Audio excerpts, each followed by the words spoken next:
Okay, welcome back, family. Welcome to my channel. I know it's been a minute, but I'm back now. If you read that title down below, you should already know what we're here for today. I am back with another episode review for P-Valley Season 2, Episode 5, White Nights. Y'all, this episode was a lot. It had a lot of moving parts, a lot of action. So I'm gonna need y'all to tune in and pay attention because we're gonna freak this thing right, okay? So y'all know I do not like to waste time, but before I get started, please be sure to like, share, comment, subscribe, and turn on post notifications so that you're notified every single time your girl call your phone. Okay?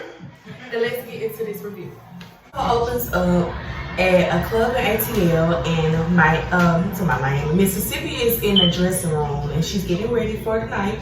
And Rome is in there on the phone, and he's trying to secure her a wig deal. And so basically, they sent her some samples of some wigs that they want her to try on, get accustomed to, get a feel for. And the one that she picks out, Rome picks out for her is the blonde one. And she's skeptical because she's like, you know, it don't match my skin tone. I don't know about these. I don't know. So he's like, you know, everything go with this pretty brown skin of yours. You know, just sweet talking her. You know, typical Rome BS. Rome tells her while they standing in the hallway trying on the wigs that they added another leg to the Dirty Dozen tour, and she's against it because she's like, I haven't been home in 2 weeks. I need to get home to my kids. And he's like, no, what you need to do is make this money. And the way he's trying to put it is like he's trying to get her to stack her money so that she don't ever have to go back to Derek. But in reality, he's trying to become another Derek, if you get what I'm saying. And we're gonna talk about that towards the end of this episode. Inside the club, and Teak and Lil Murda in there. Lil Murda rolling up a blunt, but then Murda started talking about how Rome could have got him hooked up at the club to be able to perform his song Mississippi Pride because he used a classic ATL beat. And in the midst of this, we see Miss Jocelyn Hernandez, the Puerto Rican princess, come swinging out on the stage on the goddamn harness. She's so extra. But she ended up performing her song, Do It Like It's My B-Day, and performing it on the pole or whatever, doing what Jocelyn do best. Her same little 1-2 move that she always be doing, that little popping move or whatever. And she introduced Miss Mississippi to the stage. But before she do that, she shouts out Jessica Dime and Miami Tip and some other girl that was in the strip club, popular in the strip club. So Mississippi comes out, she do her thing as usual. And then we can hear that Uncle Clifford is narrating. He's like, before we know where Mississippi is going, we have to first learn where she came from. So this is where we start doing the flashing of the past and flashing to the future. So now we're flashing to the past, and we see Miss Mississippi in high school. She's a transfer student from somewhere, so I forgot the name of it. But she's going to school now with her stepsisters. So we see she's trying out for the cheerleading squad, and Gidget just so happens to be like the captain or like the trainer or whatever of the cheerleading squad.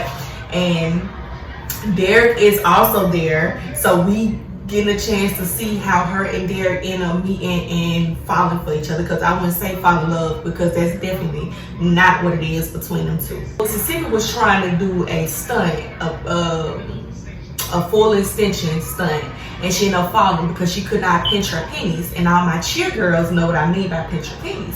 So she had to go sit on the bench and ice her head because she was going to get a knot. And a boy came over there and started picking at her and was calling her a burnt chicken nugget. And Derek came and was trying to stand up for her and ended up getting into a fight with the boy and beating him and his two friends up. We learned that Keyshawn grew up in a house with her stepsisters and her stepmom, and her dad was always away traveling. And apparently the mom made Keyshawn do the girl's hair because she's good at it. But in the midst of them talking, they in the kitchen and the stepmom being shady, Keyshawn make a mistake and burn her stepsister hair off. And this makes the stepmother so upset. She's like, you know, you messed up the only thing that made my child beautiful, which is not true. And they putting up the Christmas tree because she's like, she need the Christmas tree up before the daddy get home, James. That's his name, James. Before he get home. And the daughter asked him, you know, well, how did he win you over, basically? And she starts, the mother, I think her name is Sasha, Stasa, something like that. She's like, she served him a drink on the airplane. In Mississippi, it's like, was that before or after you served his wife one? And she's like, the stepmom is kind of taken back. She's like, you know, don't go there with me. And Mississippi's like, you know, you telling the story, but you leaving out a lot of pieces. You didn't tell the fact that you home wrecked my home and then built a new one with him. You're not giving them all the details. So her and the stepmom start going at it, and the stepmom throws some damn mashed potatoes on her and fuck her hair up in her outfit, which was very, very pretty. And Mississippi's like, you know, you got me so fucked up. I will break out the Beretta on your ass. So the stepmom was like, go up to your room. She's like, well, I'm just telling you the truth. I'm just telling you the truth. So when she go upstairs, she hear the stepmom them downstairs going back and forth about her. And she like gets into her mind like, okay, I need to make a change. So then, boom, she flips the Rihanna flyer off the wall, and we flash to the present with her promoting her Mississippi lashes to Jessica Dime and Jocelyn and all them. So Jocelyn comes over and she's basically, you know, she's telling her, you know, to them, you gonna always be a hoe. But that's cool, because like our good sis Cardi B said, a hoe ain't never cold. So she gives Mississippi a card, and Mississippi like, you want me to come dance for you or something? She like, no, I just think one bad bitch need to talk to another bad bitch. For the past, we see her sisters, they getting ready for the dance, and Mississippi isn't going because nobody asked her to dance. Yet. That's yet. So she's taking the sisters' pictures, and in the middle of her doing that, we start seeing that the daddy, Mr. James, he on some weird pedophile type shit. Like groping all on the daughter, and the way that he kissed her, it was just really, really weird. Like real weird. But in the midst of this, Derek comes showing up at the door. He in a tux. He got a bag, a tailored bag with a dress in it for Mississippi, so that she could go to the mistletoe dance. So it was two separate dances. It was a white people dance and it was the black people dance. And Derek took Mississippi to the white people dance. And baby, when they got there, the mama was not happy. Okay, get ready to kiss because they at the party, the dance. Derek and Mississippi, they having a good time. They finna kiss, and we see the mama in the background staring them down, giving them a death stare. Baby, if looks get killed, both of them would have been dead to the floor. Get ready to leave the dance, and we found out that Derek was abused by his father, because on the way out, Mississippi made a joke about the mom, and he was like, you know, it's okay, it's my dad who, you know, he got a what he said, he have a bite that makes you want the bark. And that's when she ends up, you know, catching on to the fact that the scar on his eye wasn't from him getting bruised at children's practice. So they leave the dance, it starts snowing, and they in the car, and they basically end up having sex in the car. She gets home from the dance, and she's trying to sneak her way up the steps because she done broke curfew, but the stepmother is downstairs smoking a cigarette, and she is crying. And she's drinking wine, and she tells Mississippi, you know, I'm not gonna tell your dad that you broke curfew because you made it home before the other girls, so you the good kid tonight. And so as Mississippi is walking away, she tells her, you know, that dress almost look custom, like it fits you to the T.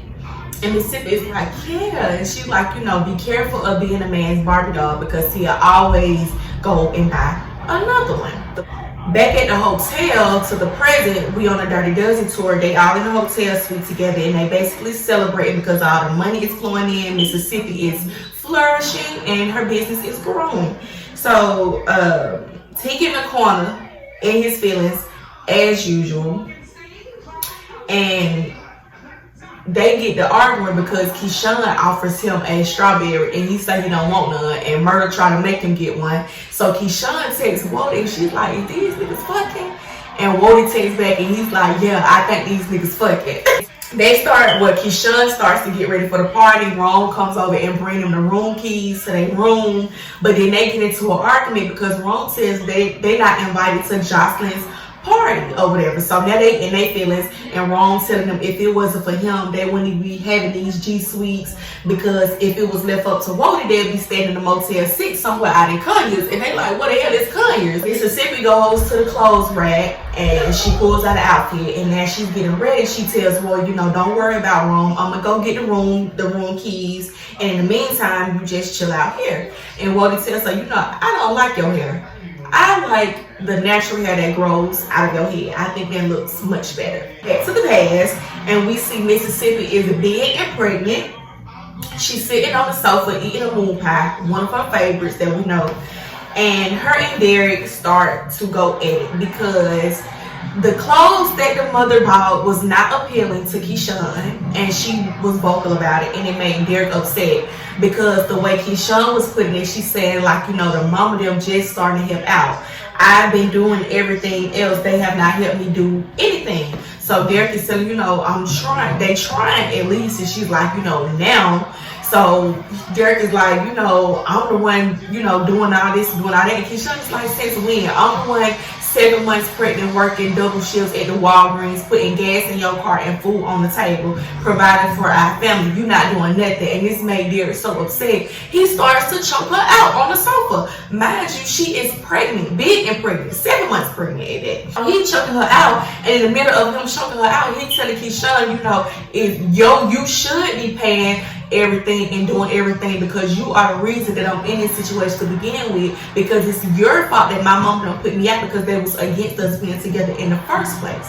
And he said that Keyshawn trapped him with a baby, and now he's stuck with some backwoods trash, and he choked her out. He ends up flashing to the present. So in the present, we seen Rome telling her, you know, the lace wig deal didn't come through. They sat outside on the balcony. Mind you, he got a robe on. He tell her the lace wig deal didn't go through, but he ended up getting her like a stiletto pump deal, like a platform shoe deal. And she's not really with it because she wanted the lace front deal because she know that the reward for that would have been bigger than just a shoe deal or whatever. So he starts to act all weird with her.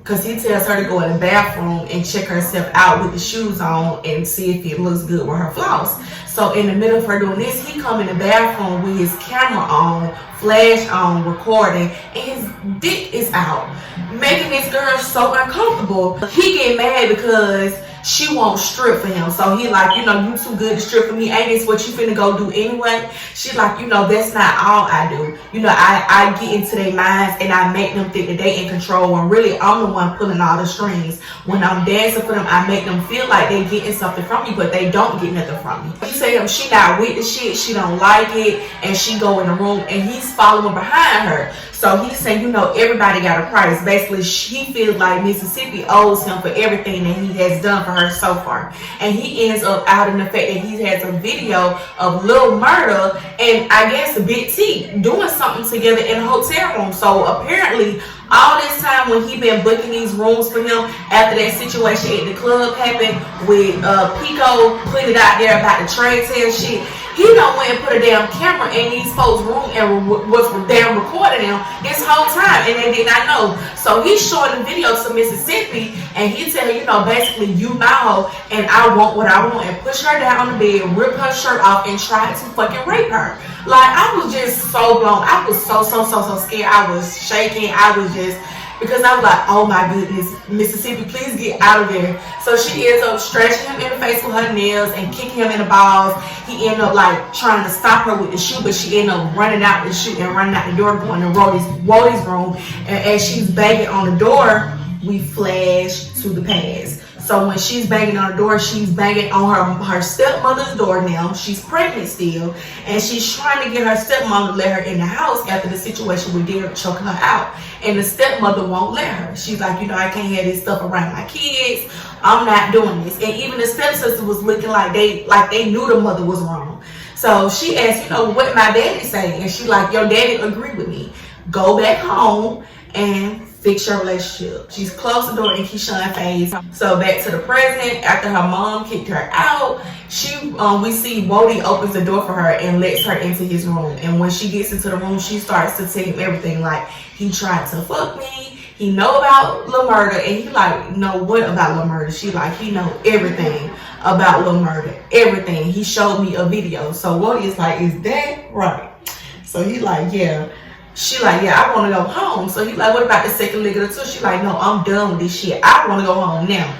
So we go to the past, and we see that this is when she's leaving her mother's house now. So after her mother closed the door in her face, her stepmother, she goes back home to Derek, and he has the baby room covered in roses and in flowers. And basically he's telling her, I'm not gonna do it anymore. I'm sorry, that was just one situation. And she's like, I know it, I get it, which we all know that's not true. Because once you do that shit one time and you take him back, you're gonna keep doing that shit. And if it was me, I would have been off Derek ass at this point. So Mississippi gets back home and she's greeting her kids, and Jaden, the 3-year-old, his arm is acting funny. Like his arm is not right. He's in pain, he's crying. So she takes him to the doctor, and the doctor ends up discovering that his shoulder, his elbow is dislocated, and the baby got bruises all on his back. So Derek been beating on this damn child while Mississippi been gone, and had Mississippi been gone up 2 weeks, the child probably would have never even fucking made it. He probably would never even been living when she got back home. So when she gets back to the house, she starts to address him about it, and of course he denies it at first, but then she pulls out the paperwork and she's like, this is what the doctor said. You can abuse me, you may beat me, but you're not going to beat my children. We're not going to do that. Child, they start going at it, and Derek punches her in the face, make her nose bleed, start dragging her in the kitchen, and then he finna get ready to fucking burn her in the face. And she's like, burn me anywhere except for my face. Anywhere except for my face. So he dropped the damn iron. Somehow she finna make him late for his damn job interview that he not gonna get anyway. That's the reason why he got so upset to begin with, because she said he wasn't gonna get a job anyway. And me personally, I feel like he's not getting any jobs because his parents are stopping his bag because he's with Keyshawn. But nevertheless, he leaves out the house, and Keyshawn just breaks down to the floor and starts crying. She rips the necklace off that Diamond gave her, and like she is just so emotional. So I'm just like, oh my goodness, this is just a whole lot. We see Rome. Rome is at a fucking swingers party, and Wody comes to pay him a visit. And baby, this scene right here made it like. So Wody gets there, and he brings, he asks Rome if he can talk to him in the back, come talk business with him in the back. And so when they get back there, Wody gives him a gift, and y'all know what the gift was. It was blow. It was supposed to be some cocaine, because y'all know that's Rome's drug of choice. So when he sit down on the table, Rome like, you do it first. So of course, Wody play a trick on him and sniff the other line of coke and not the shit that he bought. So Rome sniffed the shit that Wody bought him, which we end up starting to find out was fentanyl. And before the side effects kick in, they having a conversation, and Wody is, asking him, well, what's up with this second leg of the tour? Like, what we finna do? So he like, I can bring in one of my other artists and have Murder open up for him because he's not that big. And Wody is like, yeah. And so Rome is like, you real big on your choice. So he asked, I wonder what happened to Keyshawn. And Rome's like, shit, the hell if I know. If she want to run back to her backwoods baby daddy, then that's what she can do. Go back to Cracker Barrel, then that's what she can do. So Rome starts to cough, and at this point, the fentanyl is starting to kick in. He can't breathe, he's struggling to breathe, he can't talk, and his eyes is starting to do some weird shit.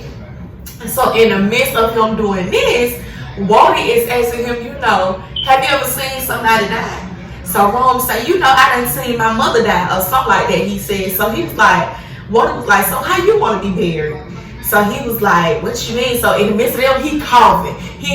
I mean, he is just tripping the fuck out. So Wody, he's like, most people don't get this opportunity to have somebody walk them to the other side. So basically what Wody is doing is talking his man into his death. He's talking him into his death.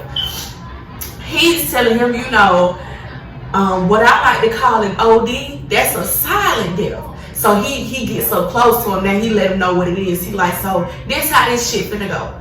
Keyshawn told me everything, and by everything I do mean everything. So I know you got a video on Lil Murder, and you finna go night nigga. And he blinked at him, and at this point he falls over and breaks the goddamn table, and the niggas come running in the room, and they like, y'all better come help this nigga because he in here ODing. And at this point, we see when he winked at him, that was a play on the game that they had been playing this whole tour. That meant game over. Y'all, that was a whole lot.